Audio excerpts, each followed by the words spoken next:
Hello students, I hope SN1 mechanism and reactions are clear to all of you. So today I am going to explain SN2 reactions and its mechanism. First of all, SN2 reactions. So all those nucleophilic substitution reactions which takes place through SN2 mechanism, they are called SN2 reactions. Okay, now what is SN2 mechanism? What are the characteristic features of this mechanism or reactions? So let's see one by one. First is these are bimolecular reactions. Second is these are second order reactions. So why SN2 reactions are bimolecular reactions or second order reaction?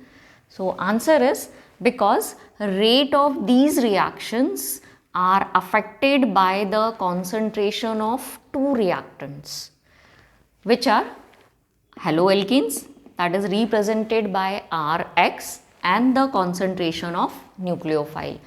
तो जब किसी reaction की rate दो reactants पर depend करती है, दो reactants के कॉन्सेंट्रेशन से अफेक्टेड होती है, तो इन टाइप की जो रिएक्शंस होती हैं उनको हम बोलते हैं second order reaction. So that's why इसीलिए हम वर्ड यूज़ कर रहे हैं कि ये बायोमोलिकुलर रिएक्शंस है, या इसीलिए हम इस SN के ऊपर सुपरस्क्रिप्ट के फॉर्म में 2 लिखते हैं, जो डिनोट करता है कि दीज आर बायोमोलिकुलर रिएक्शंस या these are second order reactions. Now steps का बात करें तो ये सारी जो रिएक्शन है जो SN2 मैकेनिज्म से होने वाली है, these are single step reactions. मतलब हमारा जो SN2 मैकेनिज्म है उसमें केवल एक ही स्टेप होगा, और जो की फीचर है इस मैकेनिज्म का, that is there is complete inversion of configuration takes place.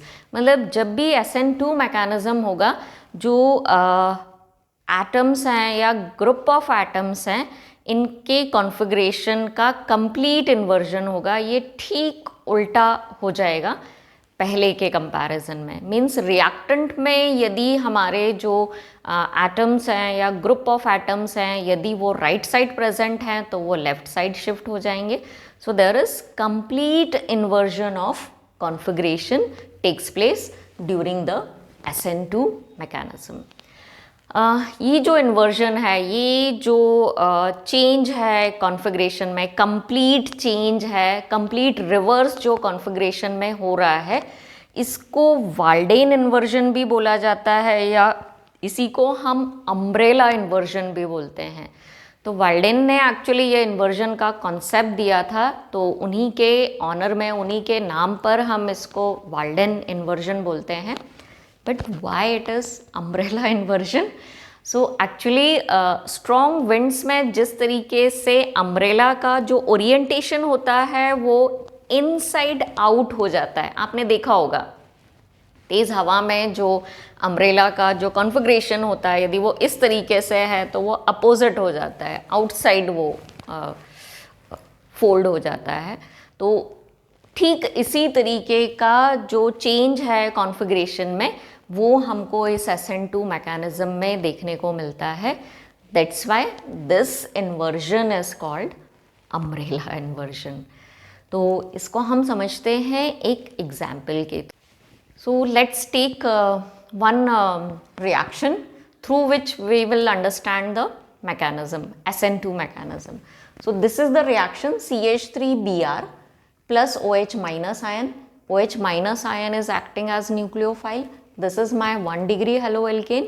So it is attacked by nucleophile OH minus ion के फॉर्म में जो है, and the product is CH3OH, methanol बन रहा है, and plus there is Br ion, bromide ions इसमें से release हो रहा है, लीविंग ग्रुप के फॉर्म में वो प्रेजेंट है. ये जो रिएक्शन है SN2 मैकेनिज्म के थ्रू कंप्लीट होगी, तो किस तरीके से ये कंप्लीट होगी वो हम यहाँ पर देखते हैं. दिस इज CH3Br, जिसमें कार्बन से ये हाइड्रोजन लेफ्ट साइड में अटैच्ड है और ये Br ग्रुप है.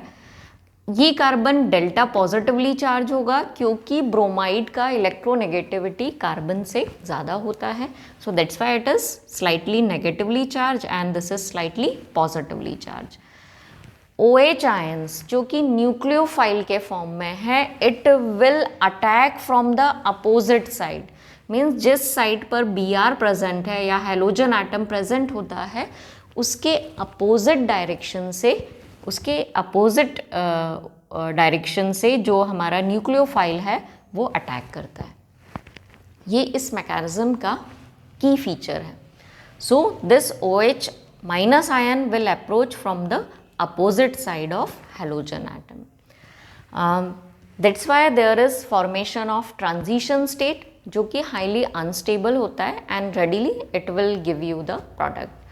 तो ये ट्रांजिशन स्टेट है जिसमें मेरा कार्बन इन ग्रुप से अटैच्ड है, एक तरफ से OH जो है वो इस कार्बन को अप्रोच कर रहा है and at the same time जो Br और कार्बन के बीच का बॉन्ड है वो धीरे धीरे वीक होता जा रहा है। तो ये डॉटेड लाइन से मैंने बताया है कि एक तरफ से जो OH और कार्बन है उसके बीच में बॉन्ड फॉर्म होना स्टार्ट हो रहा है और दूसरी तरफ जो पुराना बॉन्ड है कार्बन और Br के बीच में वो धीरे धीरे वीक होना स्टार्ट हो गया है। हाईली अनस्टेबल स्टेट होता है, रेडीली ये प्रोडक्ट में कन्वर्ट हो जाएगा। ये जो बॉन्ड होगा वो कम्प्लीटली ब्रेक होगा और जो हमारा Br ग्रुप है वो Br माइनस ब्रोमाइड आयंस के फॉर्म में रिलीज हो जाएगा एंड OH और कार्बन के बीच में ये बॉन्ड जो है वो फॉर्म होगा, एक स्ट्रॉन्ग बॉन्ड फॉर्म होगा। So there is formation of CH3OH. Now what is the key feature? So that is orientation, change in orientation. देखिए यहाँ पर जो अटैच्ड हाइड्रोजन है that is on the left side और यहाँ देखिए आप जो कार्बन से अटैच्ड हाइड्रोजन है they are on the right side. So this is called complete inversion of orientation and this is called umbrella inversion. So I hope now it is clear. So we will discuss further, we will discuss factors which decides whether a reaction takes place through SN1 mechanism or SN2 mechanism.